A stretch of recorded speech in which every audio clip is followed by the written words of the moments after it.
এই যে হারুন যেটা, এটা এখন উল্টাপাল্টা কথা ছড়াচ্ছে এই কারণে, কেন এতদিন আপনার সাথে ছিল, কিছুও তো বলেননি, হঠাৎ করে আপনার কি হয়ে গেল? কারণ ও দেখতে পেয়েছে যে চাঁপাই নবাবগঞ্জে সেখানে জননেতা নুরুল ইসলাম বুলবুল, শিবিরের সাবেক সভাপতি, এনার যে জনপ্রিয়তা, আর চাঁপাই নবাবগঞ্জ বলা হয় বাংলাদেশের দ্বিতীয় কাশ্মীর। কথা বোঝেন? এই 15.5 বছরে যত জুলুম অত্যাচার হয়েছে সবচাইতে বেশি হয়েছে সাতক্ষীরা, 2 নম্বরে চাঁপাই নবাবগঞ্জ।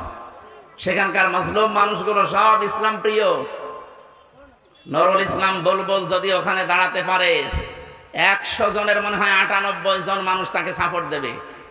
এই জন্য এনার মাথা খারাপ হয়ে গেছে, এখন আলেমদের পেছনে লেগেছে। যারা কোরআনের কথা প্রচার করে, এই শয়তান তাদের বলেছে এরা নাকি ধর্ম ব্যবসায়ী, এর ইমান চলে গেছে। যারা আলেমদের এরকম উল্টাপাল্টা কথা বলতে পারে তার ইমান নেই, কারণ আলেমরা নবীর ওয়ারিস। কথা বলছেন না কেন? সুতরাং তাকে তওবা করা লাগবে, নয়তো তার জানাজা পড়া জায়েজ নেই। আর আমরা আশা করব যারা দায়িত্বে আছেন, আপনারা এরকম ক্যান্সার দেখলে সঙ্গে সঙ্গে বাদ দিয়ে দেবেন। এগুলোর দ্বারা এই মুসলিম সংগঠনটারও বদনাম হয়ে যাবে। তিল তিল করে শহীদ জিয়া এই দলটাকে তৈরি করেছিল, এ পর্যন্ত টিকে আছে। আর এই কিছু কোলাঙ্গারের কারণে যদি এখন নষ্ট হয়ে যায়, ডুবে যায়, তো এই 15 বছরে তো আপনি একদিনও জেল খাটেননি। যারা জেল খেটেছে তাদের মুখে কোনো কথা নেই, আপনি টের পান। আমি নিজে তো ভিকটিম, আমি দেখেছি জালেমরা সব নিয়েছে আমাদের এক জায়গায় রাখতো। কিসের বিএনপি, কিসের জামাত, কিসের হেফাজত, কিসের চরমনায়। আমি যাদের সাথে ছিলাম সবই 4 দল একসাথে। বাইরে আমরা মারামারি কামড়াকামড়ি করে বিভিন্ন জিনিস নিয়ে, আর ভেতরে জালেমরা সব আমাদের এক জায়গায় রাখি। সামনে যেন এটা আর না আসতে পারে সেই চেষ্টা করা লাগবে। কি কথা বলো না কেন? এখন আর দল বেদল নেই, আমরা মজলুম। প্রধান অতিথি বলছিলেন না যে দেশ শুধু মুসলমানদের না, যারা আমরা এই দেশে জন্ম নিয়েছি তারা এই দেশের গর্বিত নাগরিক। কি লাকুম দীনুকুম ওয়ালিয়া দীন, তোমার ধর্ম তুমি পালন করো, আমার ধর্ম আমি পালন করব। লা ইকরাহা ফিদ্দীন, ধর্মে কোনো জোর জবরদস্তি নেই, বাড়াবাড়ি নেই। আমাদের ধর্মে যদি বাড়াবাড়ি জোর জবরদস্তি থাকতো, 850 বছরে এলাকা মুসলমানেরা শাসন করেছে, একটাও হিন্দু থাকার কথা ছিল না। কথা বলে না কেন? সাম্প্রদায়িক সম্প্রীতির সবচাইতে বড় দৃষ্টান্ত এই বাংলাদেশ। যদিও যারা পালিয়ে গেছে তারা বাইরে যায়, এখন আর কাজ কাম নেই, কি করবে? এই মলম সাংবাদিক কিছু আছে হকার, এদেরকে দিয়ে এই দেশে সাম্প্রদায়িক সম্প্রীতি নেই, নষ্ট হয়ে গেছে, হিন্দুদের উপরে জুলুম নির্যাতন চলছে, এই কথা তারা বিশ্বের মোড়লদেরকে শোনাতে চায়। আপনারা দেখেছেন কিছুদিনের ভেতরে ভয়েস অফ আমেরিকা এবং মাইক্রোসফট, এগুলো সব খ্রিস্টানরা চালায়, ইহুদিরা চালায়। তারা আজ রেকর্ড দিচ্ছে 257টা দেশ আছে পৃথিবীতে যে সবচাইতে বেশি সাম্প্রদায়িক সম্প্রীতি নিয়ে বসবাস করে বাংলাদেশের মানুষেরা। তাহলে আমাদের এই পাশের যারা আছে, আমাদের এই প্রতিবেশী যারা, এরা এতদিন মিথ্যা কথা ছড়িয়েছে যে আমাদের এই দেশে নাকি সংখ্যালঘু নির্যাতন হয়। এখন অনেক হিন্দু পর্যন্ত মুসলমানের অনুষ্ঠানে এসে বলছে না, আমরা আগস্টের 5 তারিখের পর থেকে সবচাইতে নিরাপদে আছি। কয়েকদিন আগে আমির জামাত ডক্টর শফিকুর রহমান হাফিজাহুল্লাহ, উনি গায়বান্ধা গিয়েছিলেন, একজন হিন্দু পুরোহিত ঠাকুর। ওনার আগে বক্তব্যতে দিকে জানিয়েছে যে এই দেশে আমরা সবচাইতে বেশি নিরাপদে আছি এখন আগস্টের 5 তারিখের পরে। ওনারা বিশ্বাস করেন এই দেশে যদি সত্যি ইসলাম চলে আসে তাহলে আরো নিরাপদে থাকবো বলে আমরা বিশ্বাস করি। তাহলে আমরা চাচ্ছি যে যারা নিরাপদে আছে আমরা আরো নিরাপত্তা দিতে চাই। আর এরা সারা বিশ্বের মোড়লদের শুনিয়েছে এখানে কোনো নিরাপত্তা নেই, এখানে রেপ করা হয় হিন্দু মেয়েদের। বলে নাউজুবিল্লাহ। এই বাংলাদেশের ইতিহাসে কোন মন্দির ভেঙে মসজিদ বানানো হয়েছে পেয়েছেন আপনি? শুনেছেন? অথচ যারা সাম্প্রদায়িক সম্প্রীতির কথা বলে তাদের দেশে মসজিদ ভেঙে ভেঙে মন্দির বানানো হচ্ছে। সারা বিশ্বে আমরা দেখি কেউ মাটির নিচে গ্যাস পায়, তেল পায়, সোনা পায়, রূপা পায়, আর ও শয়তানরা শুধু মসজিদ মানে মন্দির পায় মাটির নিচে। তাও যেখানে সেখানে পায় না, যেখানে মসজিদ আছে ওই মসজিদের নিচে নাকি 500 বছর আগে মন্দির ছিল। আপনারা আমাদের প্রতিবেশী তো পাল্টানো যায় না, চরিত্র সংশোধন করা যায়। এই জন্য আহ্বান জানাবো বড় আশা নিয়ে এবং দরদ নিয়ে বলছি, আপনারা আল্লাহর বান্দা, আপনারা মানুষ। ওয়ালাকাদ কাররামনা বানি আদম, আল্লাহ তাআলা বলে বনি আদম সন্তানকে আমি সম্মানিত করেছি। এই হিসাবে মানুষ পদবাচ্য আমরা যারা বিবেচিত তারাই সম্মানিত, সে যে ধর্মের লোকই হোক। কথা বুঝতেছে? নবীজি মসজিদে নববীতে বসে আছেন, হঠাৎ তিনি দাঁড়িয়ে গেলেন। সাহাবীরা জিজ্ঞাসা করেন, হুজুর আপনি দাঁড়ালেন? বলেন এই যে একটা লাশ চলে যাচ্ছে। সাহাবীরা বলেন, হুজুর এটা ইহুদির লাশ, আপনার দাঁড়ানোর দরকার কি? বিশ্বনবী বলেন, দেখো ইহুদি তাতে কি, সে তো আল্লাহর বান্দা, সে তো মানুষ। আল্লাহ তাআলা মানুষকে সম্মানিত করেছেন, সম্মান দিয়েছেন, আমি সেই হিসাবে দাঁড়িয়েছি। জোরে বলেন সুবহানাল্লাহ। মানবতার নবী, আমাদের নবী মুহাম্মদুর রাসূলুল্লাহ একটা ইহুদিকেও সম্মান দিয়ে তাকে তার লাশ দেখে দাঁড়িয়ে গেছেন। যে নবী মরা মানুষ দেখেও দাঁড়িয়ে যেতে পারে, তার দ্বারা জীবিত মানুষদের কোনো ক্ষতি হতে পারে আমরা বিশ্বাস করি। এ পৃথিবী প্রমাণ পেয়েছে তার দ্বারা কোনো ক্ষতি হয়নি। তার অনুসারী যারা সত্যিকারের, তাদের দ্বারাও ক্ষতি হবে না ইনশাআল্লাহ। এই জন্য আপনারা থামবেন, কারণ আপনাদের বাপ দাদা পূর্বপুরুষ আমরা দেখেছি, আমরা আল্লাহর ঘর কাবা শরীফ ভাঙতে এসে তারা কাসফে মাকুল হয়ে গেছে। কি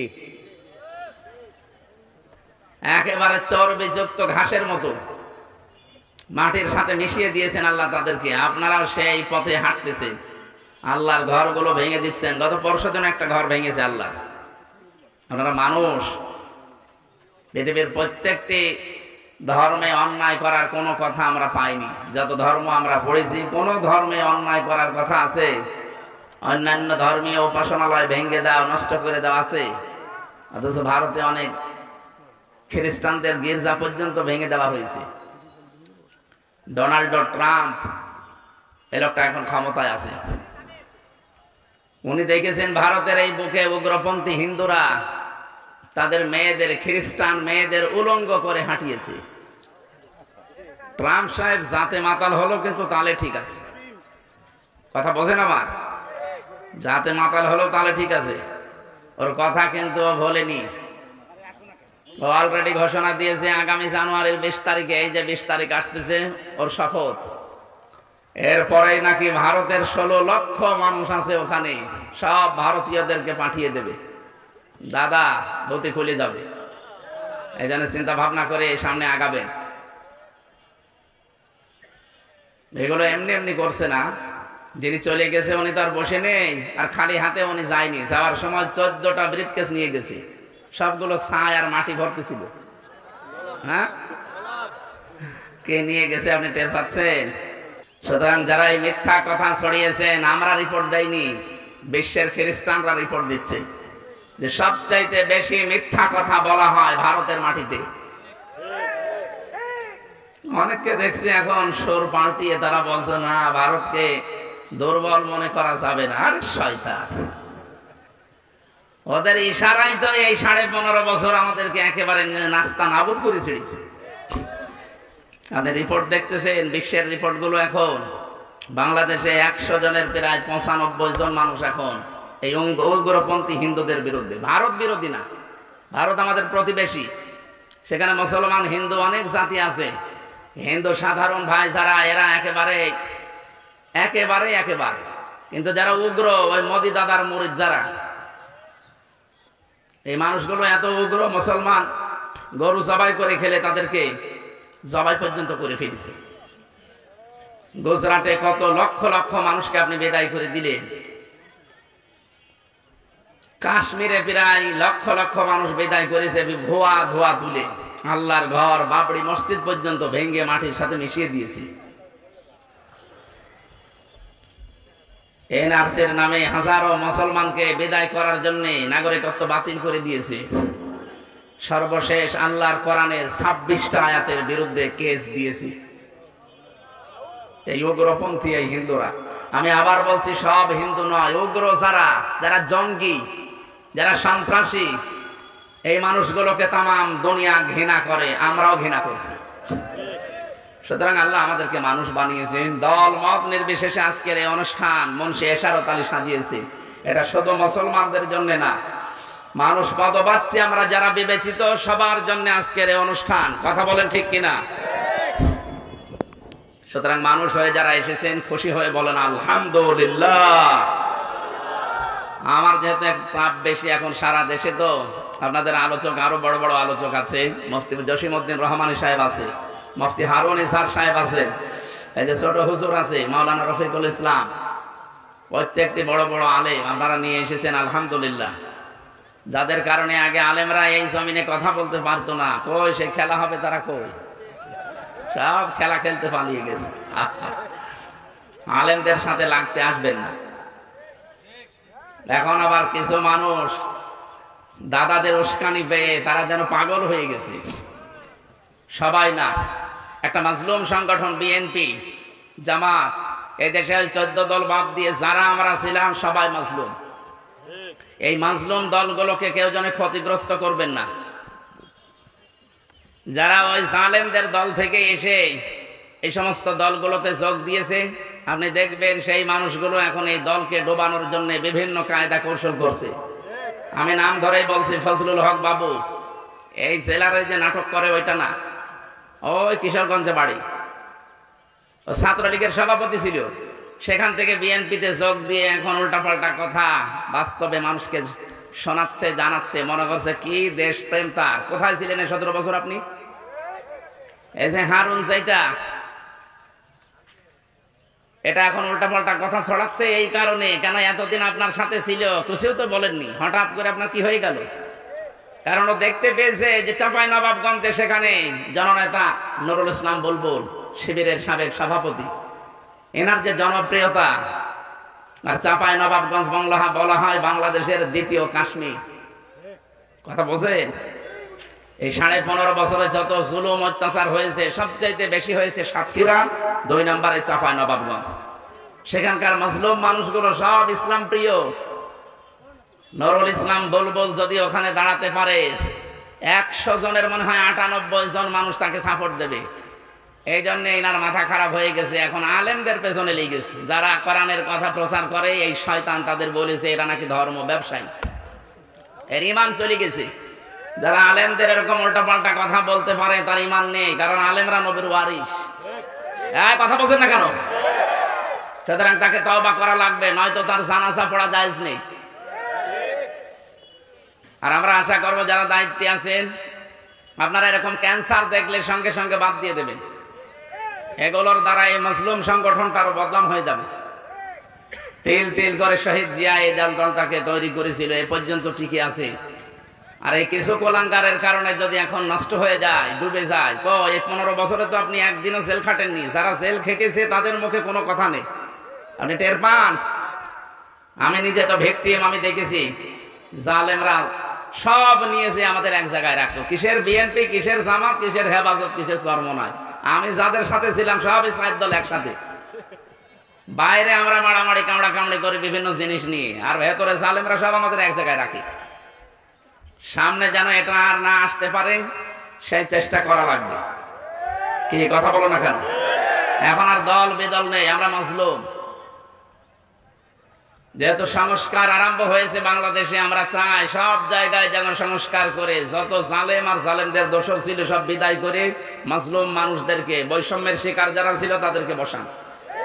এটা এখন দেশের মানুষের দাবি। এই কথা বলে না কেন?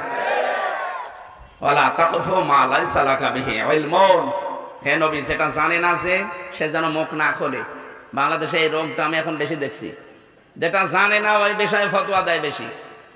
আজকে একজন বলেছে যে কোরআনে কারিমে রাজনীতির কথা নেই। আরে শয়তান, তোর পেটে বোম মারলে কোরআনের একটা আয়াত বলতে পারবি? কোরআনে রাজনীতি আছে না নেই এটা তো আমি জানি, আমি কোরআনের উপরে অনার্স মাস্টার্স করা আমার। তুমি যে বিষয়ে লেখাপড়া করেছো ওই বিষয়ে যদি কেউ ফতোয়া দেয়, জিজ্ঞাসা করে, সেই বিষয়ে কথা বলতে পারে। আপনার পেটে বোম মারলে সূরা ইখলাস শুদ্ধ করে বলতে পারবেন না। এমনকি আমার মেয়ে, ছোট মেয়ে 4 বছর বয়স, তার মতন করেও আপনি পড়তে পারবেন না। আর আপনি ফতোয়া দিচ্ছেন যে কোরআনের রাজনীতি নিয়ে আলেমরা যেগুলো করে এগুলো ধর্ম ব্যবসা। বলেন নাউজুবিল্লাহ। এটা তো মারাত্মক রোগ, এটা একটা ক্যান্সার। ওয়ালা তাকফু মা লাইসা লাকা বিহি ইলমুন, যে বিষয়ে জানো না মুখ খুলবা না।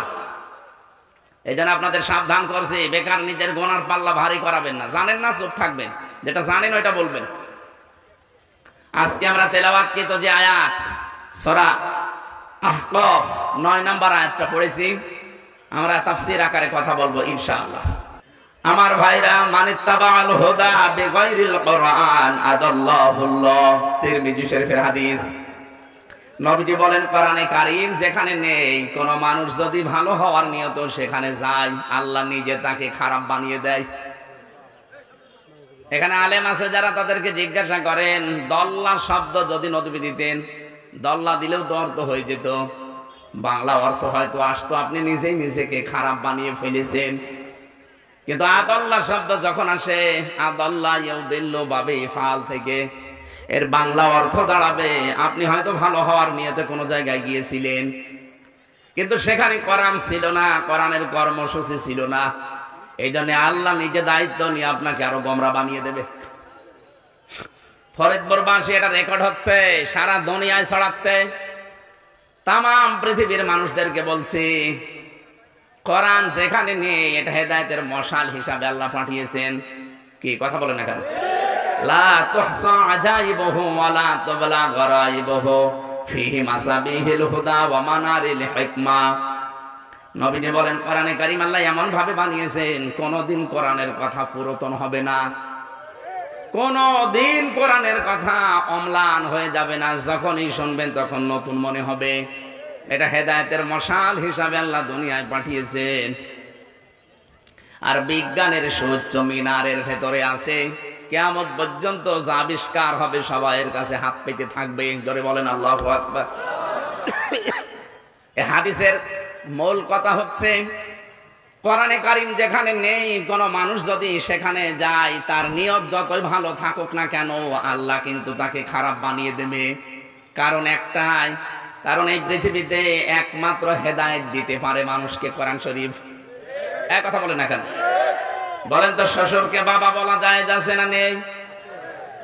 হ্যাঁ বলেন তো, শ্বশুরকে বাবা বলা যদি জায়েজ থাকে, নিজের বাবার সামনে যদি বারবার শ্বশুরকে আপনি আব্বা জান বলে ডাকেন, লোকে জিজ্ঞাসা করলে বলে এইটা কে? বলে এটা আমার আব্বা। আর এটা আমার চাচা।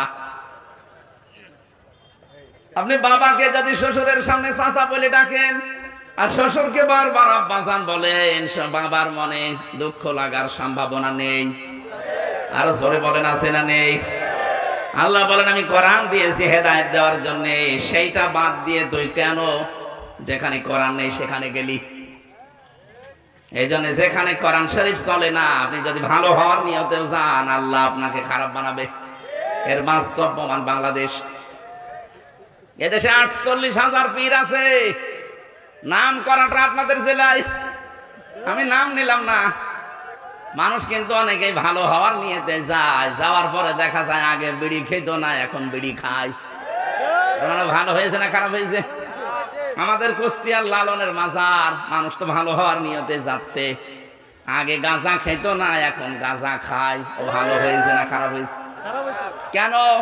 কারণ কোরআন ওখানে চলে না, ওখানে বাবার নিয়ম নীতি চলে। আমার বাবা এই করেছে এই করেছে, এটা তো কাফেরদের কথা। যখন কোরআনের দিকে হাদিসের দিকে মানুষকে ডাকা হয়, হে নবী আপনি দেখবেন, ক্বালু হাসবুনা মা ওয়াজাদনা আলাইহি আবানা,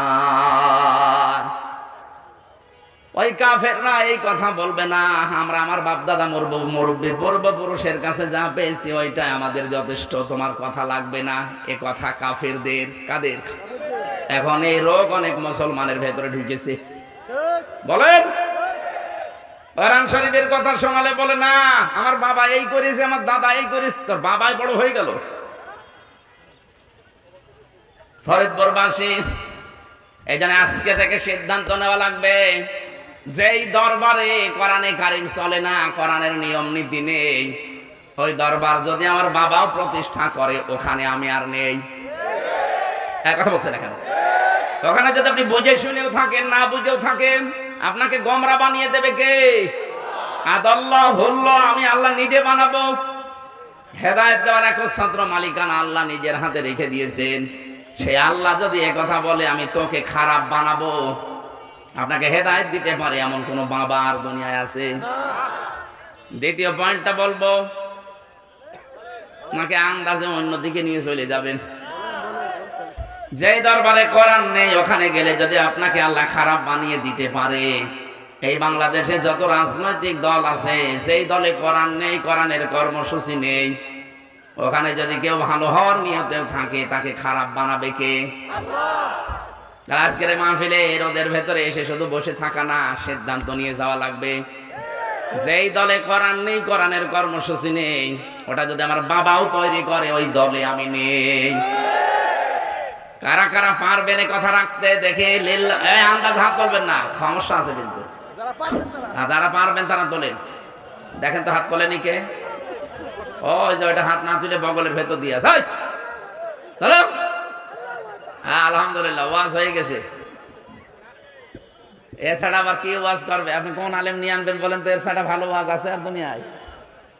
যেখানে কোরআন শরীফ নেই, এখানে আমরা নেই। তাহলে এই দেশে তো কোরআন ছাড়া আর অন্য কিছু থাকার কথা। আমি জানি এবার অনেকের মন খারাপ হয়ে যাবে, মনে করবো কি বলে ফেললাম, আর কি করতে হাত তুললাম, আমি তো মুনাফিক হয়ে যাব। আমি আপনাকে বাঁচাতে চাইলাম। আমি দেখতে পাচ্ছি আপনি জাহান্নামে যাচ্ছেন। দুইটা তিনটা পাপ আছে দুনিয়ায়, যেগুলো করলে ডবল ডবল শাস্তি আল্লাহ দেবে। সূরা ফুরকান 68 নম্বর আয়াতে আছে। আল্লাহ রাব্বুল আলামিন বলেন, আল্লাযীনা লা ইয়াদউনা মা'আল্লাহি ইলাহান আখার। এক নম্বরে রহমানের বান্দা যারা, তারা কখনো আল্লাহর সাথে অন্য কাউকে ডাকে না। যদি আল্লাহর সাথে অন্য কাউকে তারা ডাকে, তাদের শাস্তি হবে ডবল। এরপরের আয়াতে আছে 69 নম্বর আয়াত, ইযআফু লাহুল আযাবু ইয়াউমাল কিয়ামাহ। রব্বুল আলামিন বলেন, তাদের শাস্তি আমি ডবল দেব যারা আমার সাথে অন্য কাউকে জুড়ে দেয়। এটা সারা বাংলাদেশে না হলেও এই জেলায় হয়।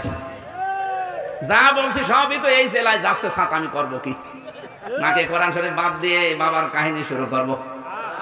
দেখেন তো, যেটাই বলছি সবই এই জেলায়। কোরআন ছাড়া দরবার চলে এই জেলায়। আল্লাহ পাক ডাকে, আল্লাহর ডাকের সাথে অন্য কাউকে ডাকে, তাও এই জেলায়। নাকি বেশি বলে ফেললাম? জিকির করতে হলে এটা ইবাদত হিসাবে করবেন। আর শব্দ হিসাবে আমি 4টা পেয়েছি জিকিরের, সুবহানাল্লাহ, আলহামদুলিল্লাহ, লা ইলাহা ইল্লাল্লাহ, আল্লাহু আকবার। এর বাইরে জিকিরের শব্দ নেই। যদি কেউ নতুন করে কোনো শব্দ দিয়ে জিকির করতে চায়, কত জিকির বাংলাদেশে দেখি বানানো জিকির চলে। ইয়া আলী বাবা, শাহ আলী বাবা, খাজা বাবা, দয়াল বাবা, কেল্লা বাবা, ফতে বাবা।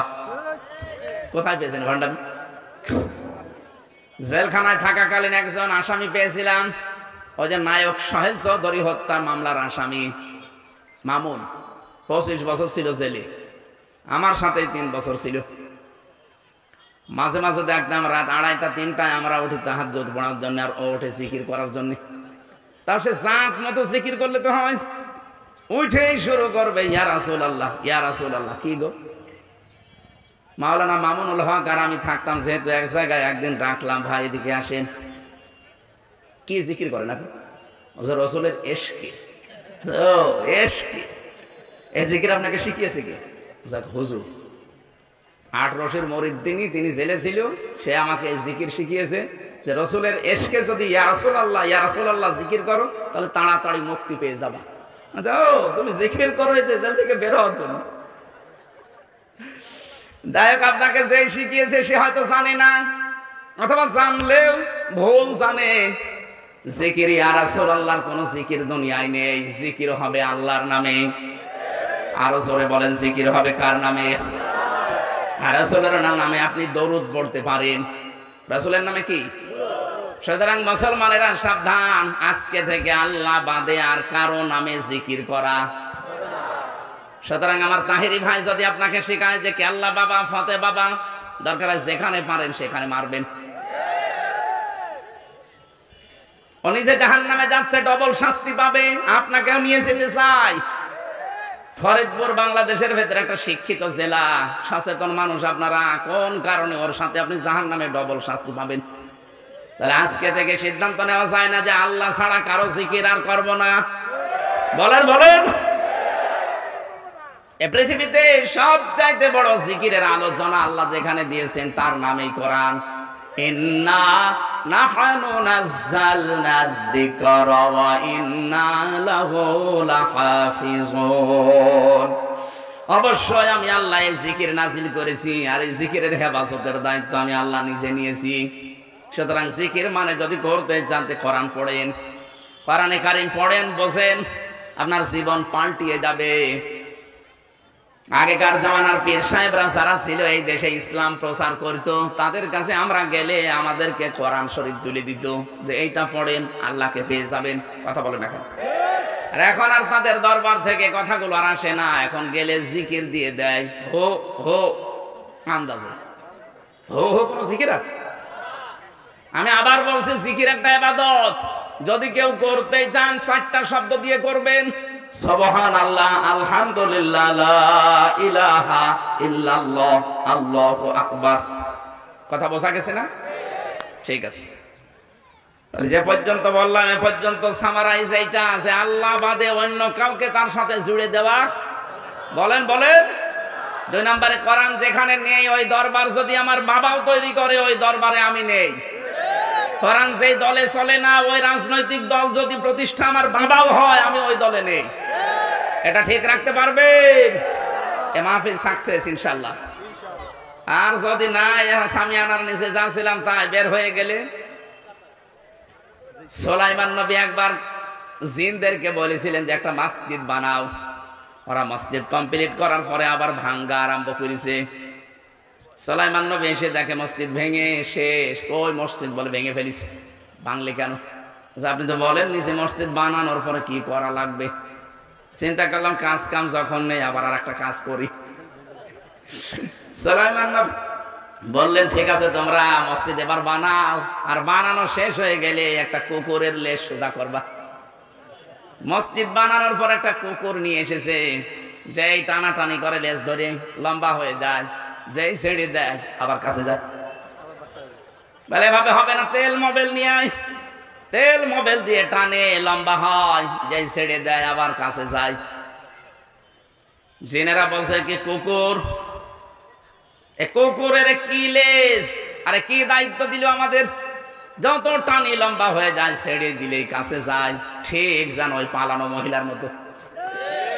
কথা বলছে না? যে একটু উচ্চ বাচ্চ হয়তো একটু রাস্তায় আসতো, যে আবার আমরা নরম হয়ে যেতাম, ছাতা যা ছিল আগে তাই। এইভাবে হবে না, বাঁশ নিয়ে আয়, জায়গা মতো বাঁশ দে, টাইট করে শ্রোতা দিয়ে বেঁধে রাখ। বেঁধে রেখেছে 2-3 দিন, একাধারে দেখে সোজা হয়ে গেছে, যেই ছেড়ে দেয় আবার যা ছিল তাই। সুলাইমান নবী এসে বলছে কি কি করো? বলছে হুজুর আমরা টানা টানিতে ব্যস্ত। কিসের টানা টানি? কি কুকুর, এটা ডিজিটাল কুকুর, এত টানি লম্বা হয়ে যায়, ছেড়ে দিলেই কাছে যায়। হযরত সুলাইমান বলে এই জন্যই তো দায়িত্ব দিয়েছি। আমাদের চরিত্র মনে হয় ঠিক হয় কুকুরের লেজের মতো হয়ে গেছে। এদেশে আলেমরা এত কিছু বোঝায়, বোঝেও, বোঝার পরে যখন দেখে না আবার যা ছিল তাই। কথা বলে না কেন? আমরা কি এরকম কুকুরের লেজ মার্কা হব? হলো সামি'না ওয়া আতা'না। সাহাবীরা বলতো আমরা শুনলাম আর মেনে নিলাম, আমরা এই চরিত্রের হব।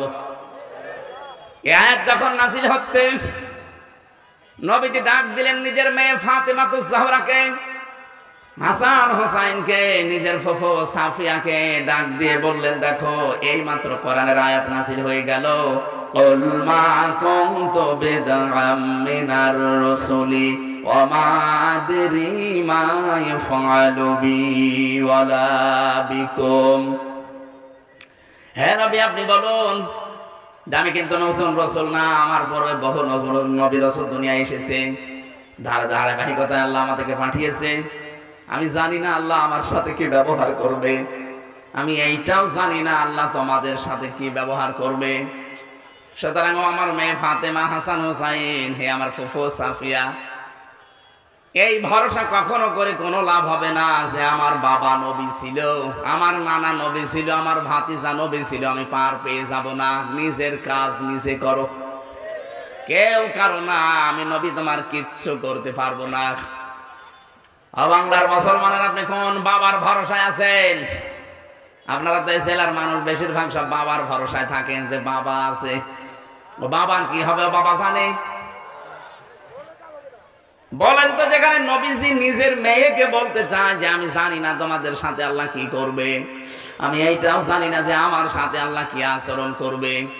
যদিও পরবর্তীতে সূরা ফাতিহা 2 নম্বর আয়াতটা নাযিল করে বিশ্ব নবীকে আল্লাহ আগে সুসংবাদ দিয়ে দিয়েছেন, লিয়াগফিরা লাকাল্লাহু মা তাকদ্দামা মিন যামবিকা ওয়া মা তাআখার।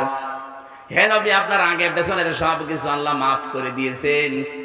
সাহাবী বললেন, হে নবী, এটা তো আপনার সম্পর্কে, আপনি না ছাড় পেয়ে গেলেন, পার পেয়ে গেলেন, তে আমাদের কি অবস্থা হবে? নবীজি বললেন, আমি জানি না তোমাদের বিষয়, আল্লাহ এখনো কিছু আমাকে জানাননি।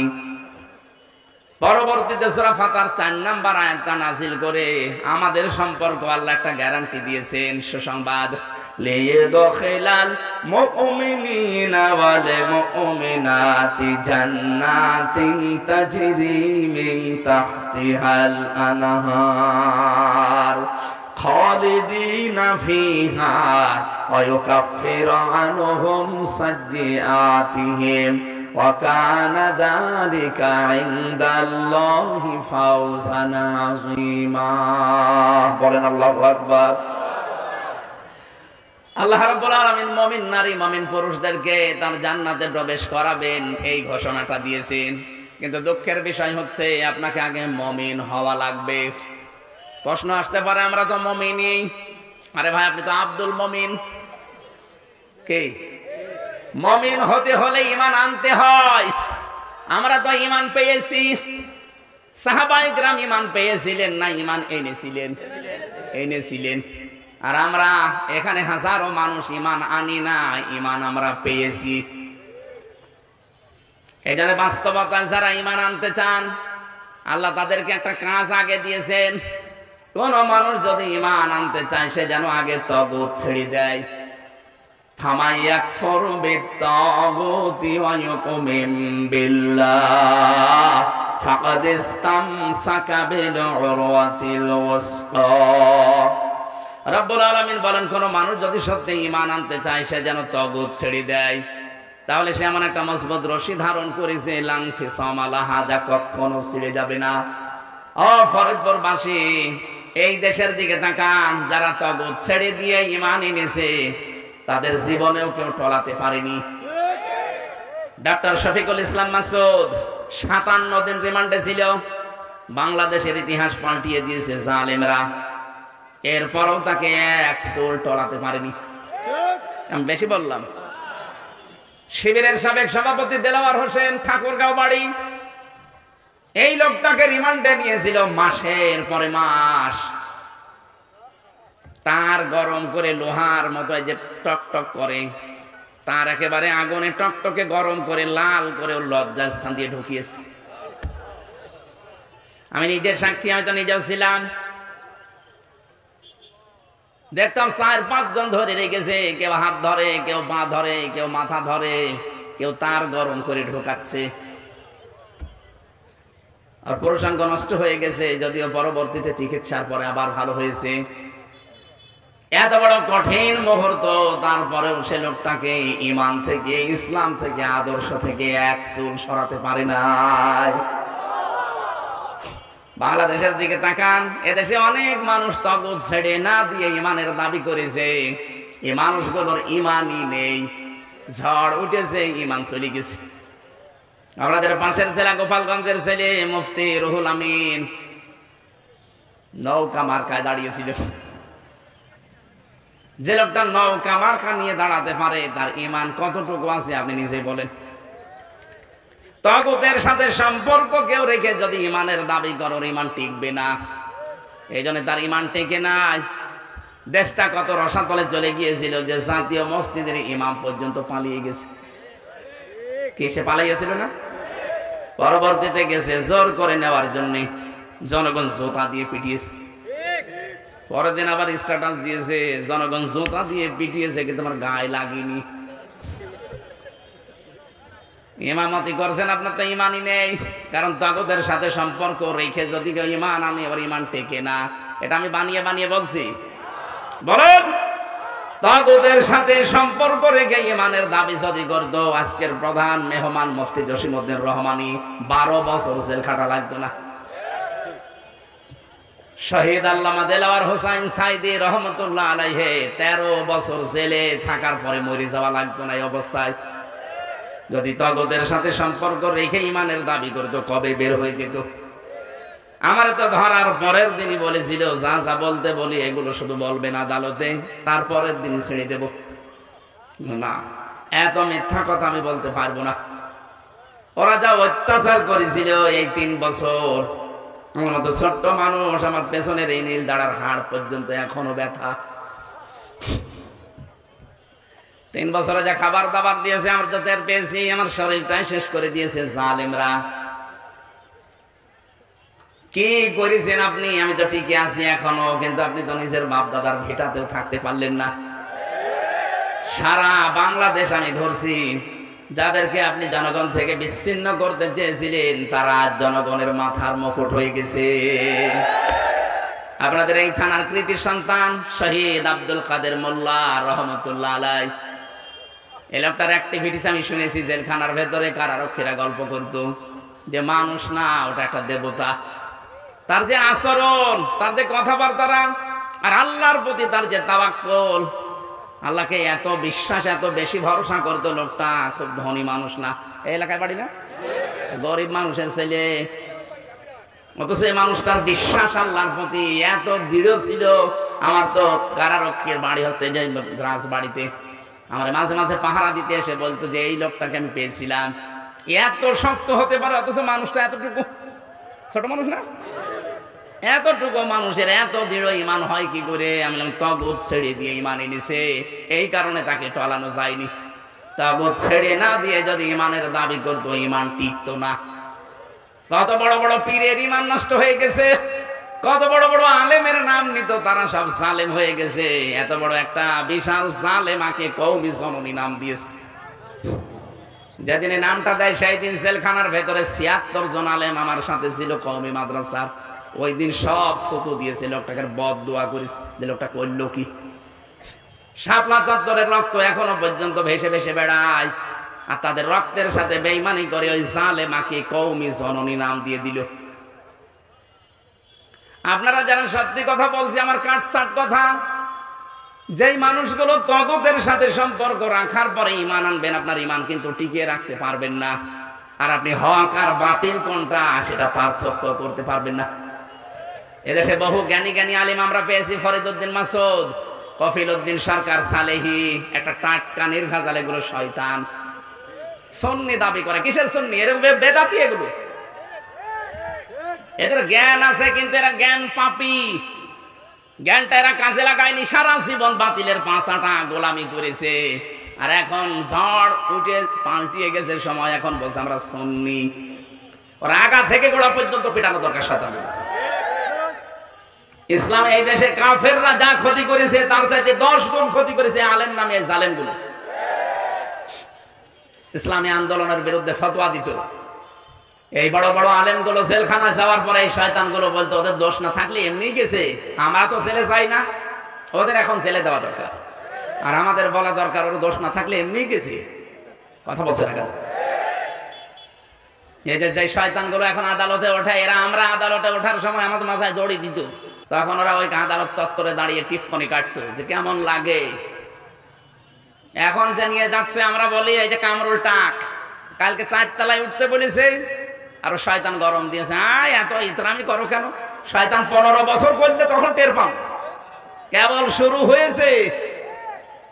আপনারা তো জোর করে ইশারত ভাই আমারে নিয়ে এসেছে, পাইলট এখন তো ওই যে সময় উনি 3টায় সময় দিয়েছে, 3:05 বাজে, উনি নাই আবার নামিয়ে আবার ফের অন্তত চলে আসবে ঢাকায়, আসতে পারবে না। আমরা আগামীতে আসলে রাতের বেলায় কথা বলবো আপনাদের সামনে। ফরিদপুরে আমার মাহফিল আছে, ফরিদপুর শহরে, ওই যে নূর ফাউন্ডেশনে, এই মাসের 27 তারিখে রাতের বেলা। আমি রাত 8:30 9টায় উঠবো, একেবারে যতক্ষণ পারি তাফসীর আকারে কথা বলবো। আজকে আমি আর পারলাম না, দোয়া চেয়ে দোয়া করে শেষ